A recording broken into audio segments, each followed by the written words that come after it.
She said, "You're punishing US," like I hadn't just found out they forged my ID, trashed my credit, and built a damn retreat with my name. I just stood up and said, "Watch me." I was in the middle of adjusting the focus on my camera, trying to catch a golden eagle in flight over the Alaskan tundra, when my phone rang. Normally, I ignore calls when I'm out on a shoot, especially when I've been sitting still in a blind for hours. But something about the number, an Oregon area code I recognized but couldn't place, made me pause. I answered it with a whisper, still half focused on the sky. "Jordan Reyes? Speaking. This is Marcia from the Alder Plus Pine Gallery in Portland. I'm calling about an unpaid invoice on your installation." My eyebrows furrowed. "What installation?" She hesitated. "The mixed media custom you commissioned. The piece was installed 2 weeks ago, price tag $15,000. You're listed as the client." My stomach sank. I didn't commission anything. There was a pause on the other end. Then she said, a bit cooler, "We have signed approval documents and a recorded phone call confirming the order. The piece was delivered to the address on file." "And what address is that?" 71 Elk Hollow Road, Bridgeview, Oregon. I closed my eyes. That was my mother's cottage. I hadn't been there in over a year. Not since I told her I needed space. Not since the last blow-up about boundaries and Elise's schemes. I stood up slowly, my knees cracking from sitting too long on frozen ground. "Listen," I said, trying to keep the heat out of my voice. "I don't know what paperwork you have, but I didn't authorize this. I haven't even been in Oregon." Marcia's tone softened just a little. "I understand, Mr. Reyes. But from our end, it's signed and installed. We just need payment." "Right," I muttered. "I'll look into it." When the call ended, I just stood there for a while. The eagle had disappeared. The sky was quiet. The wind rustled the trees like it knew something I didn't. Bridgeview. I hadn't set foot in that town since Elise started calling herself a soul alignment strategist, and Mom turned her whole property into a place for people to release energy blockages. I told myself I was done with it all. The weird retreats. The financial guilt trips. The spiritual buzzwords hiding plain old manipulation. I looked down at my phone. My hands were shaking. Not from the cold. $15,000. My name. My credit. Mom always had this way of making her messes look like family decisions. And Elise? She was always good at disappearing when consequences arrived. I slid the phone back into my jacket and exhaled hard through my nose. Looks like I was going back to Oregon. The dirt driveway crunched under the tires of my rental car as I pulled up to the cottage. It looked exactly the same, peeling paint, overgrown lavender bushes, and that faded "Welcome All Souls" sign still crooked above the porch. Same as always, like nothing had changed, except the massive metal and glass sculpture rising out of the yard like some kind of alien shrine. I barely had time to kill the engine before the front door opened. "Jordan," my mom called out, arms spread like we were long-lost friends, not a year and a half into a silent standoff. "Hey, Mom," I said, flat. She wrapped me in a tight hug that I didn't return, then stepped back to examine me. "You look thinner. Are you eating enough up there?" I ignored that. "We need to talk." Her smile didn't falter. "Of course. Let's go inside." I made lemon balm tea. Inside, it smelled like sage and peppermint oil, with that faint trace of mildew I remembered from childhood. Nothing had changed, and yet everything felt different. Or maybe I had. We sat at the kitchen table, and she poured me tea like this was a casual visit, like I hadn't flown across the country because someone used my name to rack up $15,000 in art. "I got a call from Alder Plus Pine," I said, not touching the tea. She sipped hers. "Oh, that's probably about Elise's installation. Isn't it stunning? The energy it brings to the property is just elevated." I stared at her. "They said I ordered it. In writing." She waved a hand like that didn't matter. "Well, technically, yes. But it's for Elise's retreat." Her vision needed something to anchor the sacred space. "You forged my name," I said, my voice low. She tilted her head. "You gave me access, Jordan. Remember? The form you signed when your grandfather had his stroke. You said I could handle things. That was supposed to be for emergencies." She met my eyes for a second, then looked down into her mug. "This was an emergency. Elise's journey. It's been difficult. After what happened with her sponsorships, she needed a fresh start. This retreat is going to change lives." I stood up. "So you decided to change mine in the process?" "Oh, don't be dramatic," she said, almost laughing. "It's a family investment. When this takes off, it'll benefit all of us." I clenched my jaw. "What else did you do?" She hesitated. "Mom." She exhaled. "We used your credit to furnish the main hall. Just a few zero-interest cards. And Elise needed marketing. Those Facebook ads aren't cheap." I paced the room, trying not to shout. "You used my name, my credit, for all of this. Without asking." Her tone sharpened. "We raised you. I wiped your nose, packed your lunches, paid for those camera camps when your father left. You owe us." I froze, heart pounding. "And Elise, she's family. She deserves a chance. Just like you had." I looked around at the incense burners, the color-coded calendars, the sacred crystals placed at the four corners of the room. None of it was real. Not the love. Not the healing. Not the justification. And Elise? Still nowhere to be found. I picked up my keys. "Where are you going?" she asked. "To figure out how deep this goes." I didn't sleep that night. I lay on the stiff mattress in the guest room, staring at the cottage ceiling, listening to the wind tapping tree branches against the window. Everything felt off. The air. The house. My own skin. My thoughts kept circling back to that damn form. The one I signed when everything was falling apart. It was just over 2 years ago. I had been in Peru, shooting rare Highland foxes, when Mom called me in tears. Grandpa had suffered a stroke. He was in a hospital in Eugene, and she didn't know what to do. I remembered the urgency in her voice. "I can't access the accounts. I need to pay for his care. You're overseas, and you're not answering emails. Jordan, please." I dropped everything and flew home. We sat in the hospital cafeteria, the fluorescent lights buzzing above us, both of us looking like hell. I hadn't shaved. She hadn't eaten. Her hands trembled as she pushed the paperwork toward me. "It's just a basic financial authorization," she said, voice fragile. "So I can help with things while you're gone." I didn't even read it closely. I just signed.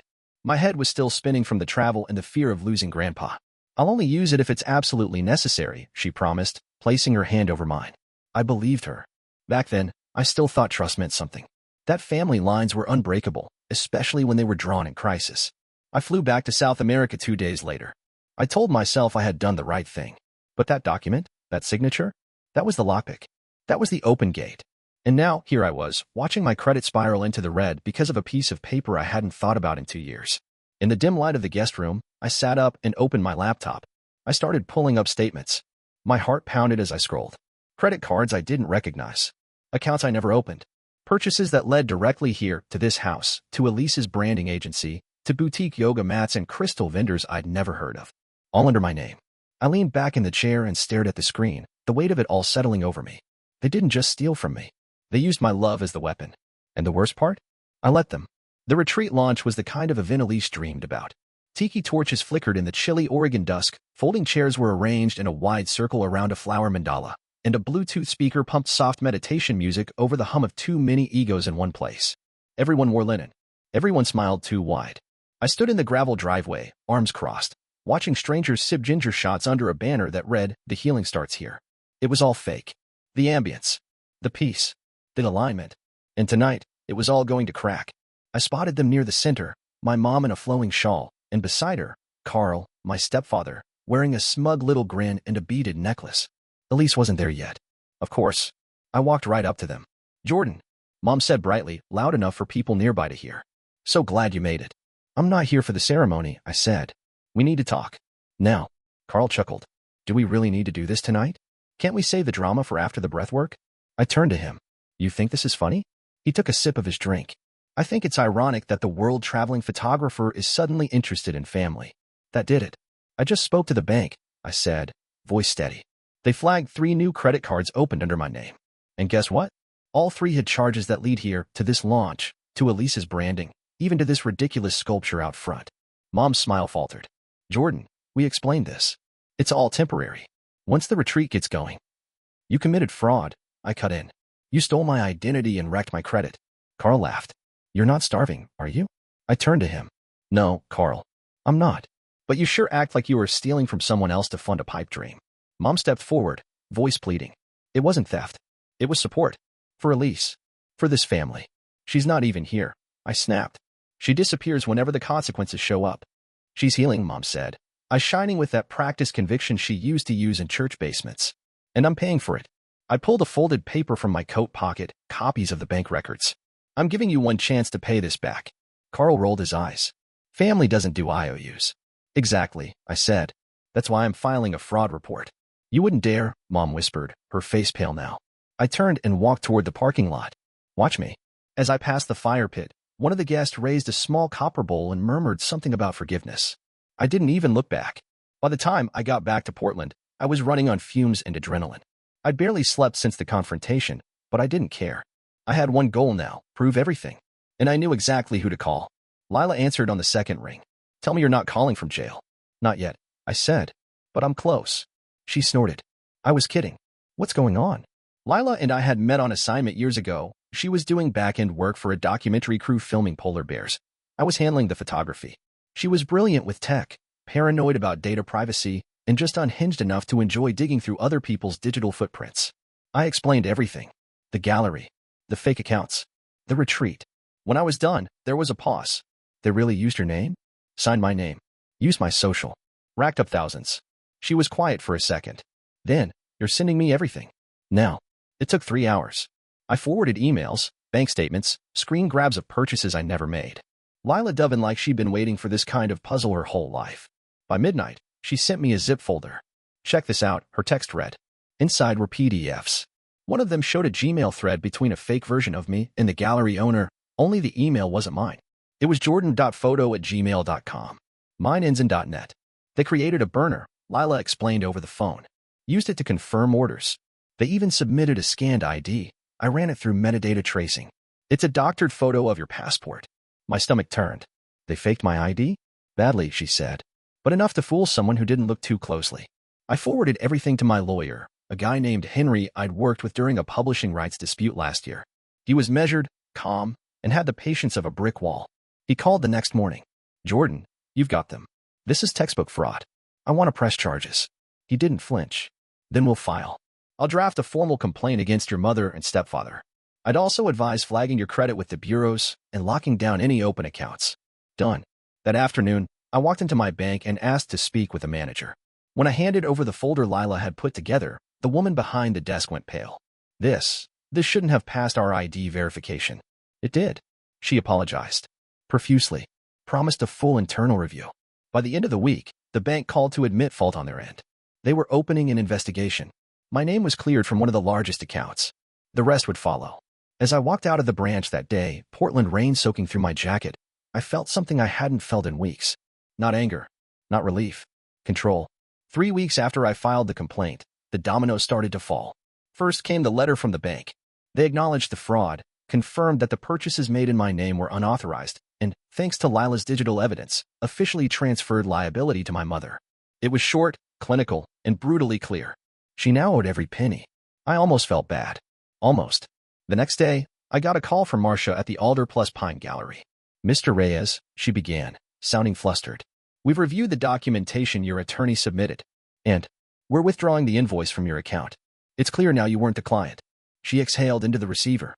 We've also filed a separate suit against Elise Reyes for intentional misrepresentation.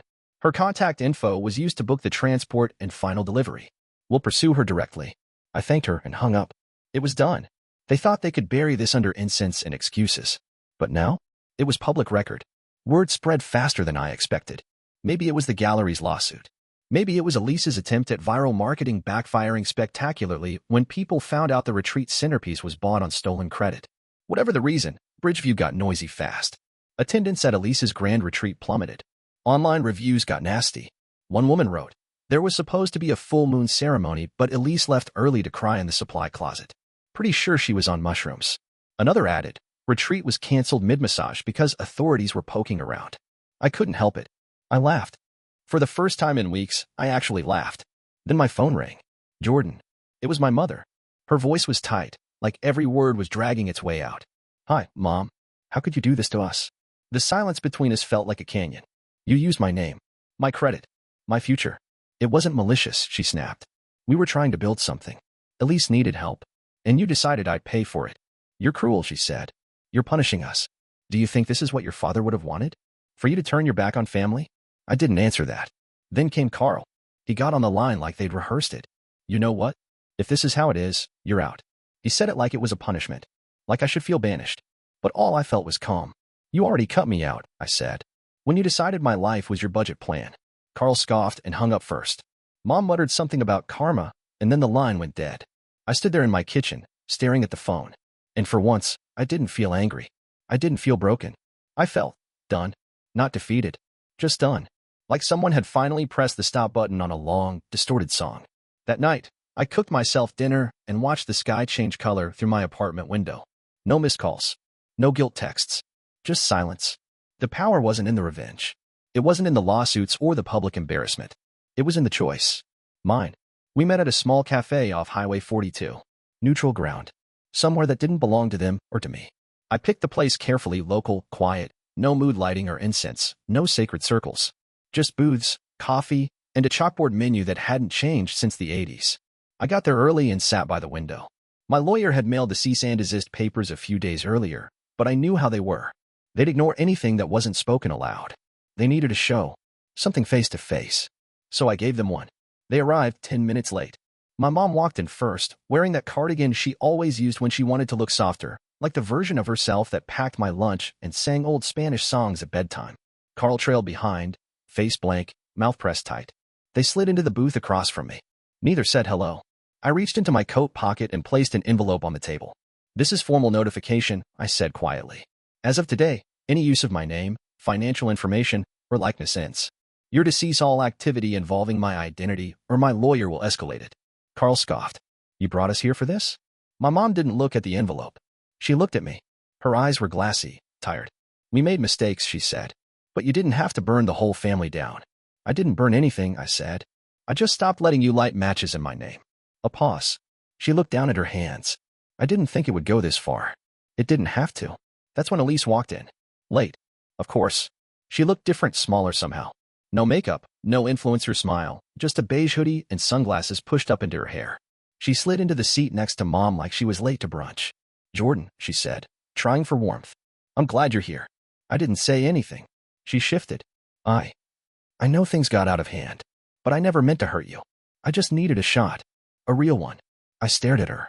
"You stole my shot." Elise's face tightened. "Can you have some empathy? You've always had the freedom to disappear, chase animals across the world. I had nothing. You had me," I said. "Until you used me." That shut her up. I reached into my wallet and placed a 20 on the table. "For the coffee," I said. "And for closure." I stood up. My mother's voice broke. "You can't just leave." "I did. A long time ago. You just didn't notice. No one followed me out. No one called my name." As I stepped into the overcast light of that Oregon afternoon, I felt lighter. Not happy. Not victorious. Just released. I got in the car, turned on the radio, and drove. I didn't look back. I live in Tasmania now. It's colder than I expected, but the cliffs are unreal, jagged teeth against endless ocean.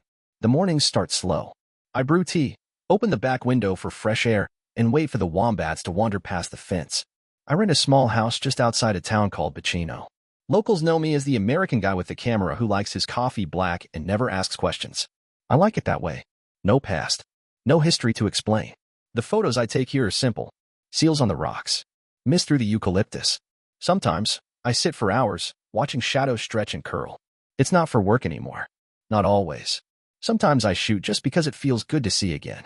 A few weeks ago, I got a letter. It was postmarked from Oregon, the handwriting unmistakable. Elise's. I stood at the mailbox for a while, just holding it. Part of me didn't want to read it. I already knew what it would say, some version of regret, filtered through ego and maybe a little desperation. But I read it anyway. She was bankrupt. The retreat failed. Investors bailed. Clients asked for refunds she couldn't give. Our mother's health was declining, something about stress and blood pressure. Carl was gone. Elise had moved back into the cottage to take care of things. There was a line that stood out. "I guess everything caught up to us." She didn't ask for money. That surprised me. But then came the sentence I expected. "I just hope, deep down, you still care." I folded the letter. Walked out to the fire pit behind the house.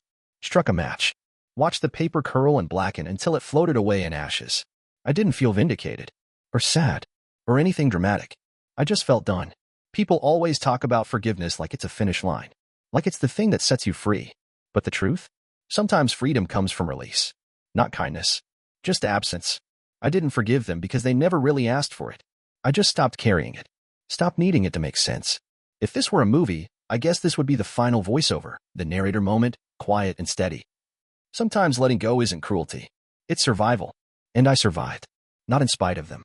But because I finally stopped trying to be the son, the brother, the fixer, and started being someone I could live with.